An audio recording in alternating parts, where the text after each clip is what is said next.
Yo, welcome back, kembali lagi di channel Atau Hayato. Bagaimana kabar nakama sekalian? Semoga selalu baik-baik saja. Yos, walaupun minggu ini libur, ternyata Fatshopnya muncul. Ya, walaupun tak muncul di hari Selasa, tetapi di hari Rabu ini. Oke lah, tanpa basa-basi lagi, langsung aja kita mulai pembahasannya. Judul chapternya adalah tugas samurai itu adalah mencari tempat untuk mati. Nah, belum jelas sih judul ini berkaitan dengan siapa, tapi kemungkinan besar akan terkait dengan Kinemon yang sudah berhasil menyelamatkan Okiku. Atau bisa juga tentang Raizo yang pertarungannya dengan Fukurokuju akhirnya diperlihatkan lagi pada chapter ini. Kemudian untuk bagian cover belum diperlihatkan, padahal masih asik ya. Kemarin cover story menunjukkan tentang Jerma Double Six yang sudah berhasil lolos dari Whole Cake. Ya, mungkin di full shop nanti covernya baru akan dimunculkan. Oke, masuk ke cerita. Adegan awal mengkonfirmasi kekalahan King setelah terkena tebasan Hausoku Haki dari Zoro pada akhir chapter 1035 yang lalu. Iya, tebasan yang telah memotong sebagian sayap kanan dan juga pedangnya itu membuat King tidak bisa melakukan perlawanan lagi. Lalu setelah kalah masih ada sedikit flashback lagi yang menceritakan King bersama Kaido. Tapi belum jelas flashback itu menceritakan tentang apa. Kalau menurut Mimin sih mungkin terkait rencana Kaido untuk merubah dunia yang sempat dia katakan kepada King. Mungkin di sini akan dijelaskan bagaimana cara Kaido akan merubah dunia. Atau mungkin juga ada momen saat King pertama kali menggunakan pakaian full face-nya. Oke, scene berganti ke lokasi Yamato yang sedang bersama dengan Fuga. Nah, di sini mereka bertemu dengan Numbers Rocky. Rocky sedang bertugas untuk menjaga sebuah pintu, tapi dia terlihat sedang tidur. Yamato pun meminta Fuga untuk menyerang Rocky. Ya, menurut Mimin Rocky ini sedang menjaga pintu gudang senjata. Dan setelah mengalahkan Rocky, mungkin Yamato akan sampai ke tempat itu. Tapi sayang di sini kita belum diperlihatkan keadaan Kazenbo yang seharusnya sudah berada di dekat gudang senjata juga.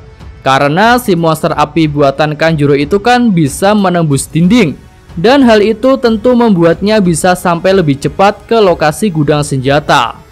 Yosin berganti lagi, kali ini menuju lokasi tim Usopp dan kawan-kawannya. Di sini Usopp sudah berhasil membawa Kinemon ke tempat Okiku dan kemudian menyelamatkannya. Tapi tiba-tiba muncul beberapa musuh yang akan menyerang rombongan Usopp itu. Tapi beruntung Izo melihat hal tersebut dan kemudian dia langsung memberikan pertolongan. Izo pun meminta Usopp untuk segera mengamankan Kinemon dan Okiku, sementara dia akan menghadapi musuh yang sudah menghadang. Nah, di sini Mimin tak mendapatkan info mengenai keberadaan Marco. Padahal sebelumnya Marco kan sedang bersama dengan Izo. Jadi mungkinkah Marco sudah OTW sendiri untuk menghadang Kazenbo? Dan hal itulah yang membuat Kazenbo rada telat sampai ke lokasi gudang senjata. Ya, menarik untuk dinantikan terungkapnya hal tersebut. Yo, selanjut di sini akhirnya pertarungan kedua ninja terhebat di Wano sudah diperlihatkan lagi, yaitu Raizo versus Fukurokuju. Keduanya diperlihatkan saling mengadu jurus ninja, hingga akhirnya mereka malah saling terjebak dalam sebuah jutsu yang membuat mereka tidak bisa bergerak. Ya, belum dijelaskan sih jurus apa yang dimaksud, tapi kemungkinan jika efeknya tak bisa bergerak, mungkin semacam jutsu penyegelan atau pengekangan. Dan ini tentu bukan kabar baik bagi mereka berdua, karena selain Onigashima sudah hampir jatuh, mereka yang tidak bisa bergerak juga terancam oleh pergerakan Kazenbo yang akan meledakkan gudang senjata. Tapi Mimin rasa pertarungan kedua ninja ini akan berakhir di chapter depan. Setelah salah satu dari mereka bisa melepaskan diri, maka dialah yang akan jadi pemenangnya. Oke, lanjut lagi, kita beralih ke lokasi pertarungan CP0 melawan Drix dan Apo. Di sini pertarungan sudah mulai menunjukkan hasil, yaitu CP0 terlihat mulai unggul. Ya, akhirnya Drix dan Numbers Haki sudah dikalahkan oleh CP0. Sementara Apo dan Numbers Inbi melarikan diri dari tempat pertarungan. Nah, sesuai dugaan Mimin sih bahwa CP0 itu bukan kaleng-kaleng. Sebelumnya mereka berdua juga berhasil keluar dari Kazenbo tanpa luka apapun. Dan kini Drix berhasil dikalahkan.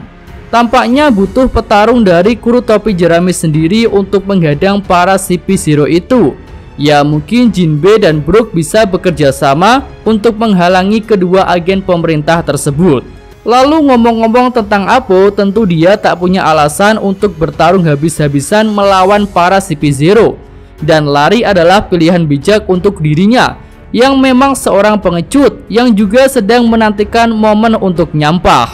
Oke, selanjutnya adalah adegan yang sudah kita tunggu-tunggu, yaitu dimunculkannya lagi pertarungan Luffy versus Kaido. Iya, sesuai dugaan banyak fans bahwa setelah Queen dan King kalah, maka pertarungan Luffy versus Kaido akan dimunculkan kembali. Dan hal itu terbukti benar di chapter ini. Tapi tentu tak akan sampai pada akhir pertarungan mereka, karena masih ada satu pertarungan lagi yang belum terselesaikan, yaitu Big Mom versus Kid dan Law. Jadi menurut Mimin, pertarungan kedua Yonko itu akan diseling dan Kaido tetap akan menjadi yang paling terakhir dikalahkan. Oke, dalam pertempuran ini Luffy masih menggunakan wujud normal untuk adu pukul dengan Kaido. Kaido menghajar Luffy dengan kanabonya berulang kali, dan Luffy membalas dengan pukulan tangan kosong yang sama kuatnya. Dan setelah beberapa saat adu pukul, keduanya jadi terjatuh. Tapi hal itu tidak lama. Kedua petarung kuat itu pun langsung bangkit sambil tertawa. Dan Luffy pun berkata, "Ini akan jadi semakin menarik, Kaido." Dan Kaido menjawab, "Ya, tentu saja, Mugiwara." Nah, adegan itu pun menjadi akhir di chapter ini. Ya, tampaknya dari segi kekuatan Luffy dan Kaido bisa dikatakan imbang pada titik ini, dan dibutuhkan power up untuk bisa mengungguli lawan mereka. Nah, menarik sekali untuk menantikan power up dari Luffy dan Kaido yang tentunya akan mengguncang Onigashima. Oke, sampai di sini aja Fat Shop untuk kali ini, dan untuk full shopnya mungkin baru akan ada minggu depan. Yos, Mimin atau Hayato, terima kasih. Ya, sampai di sini aja video kali ini. Semoga nakama sekalian menyukainya. Terima kasih udah nonton ya. Jangan lupa like-nya dan subscribe channel atau Hayato. Yo!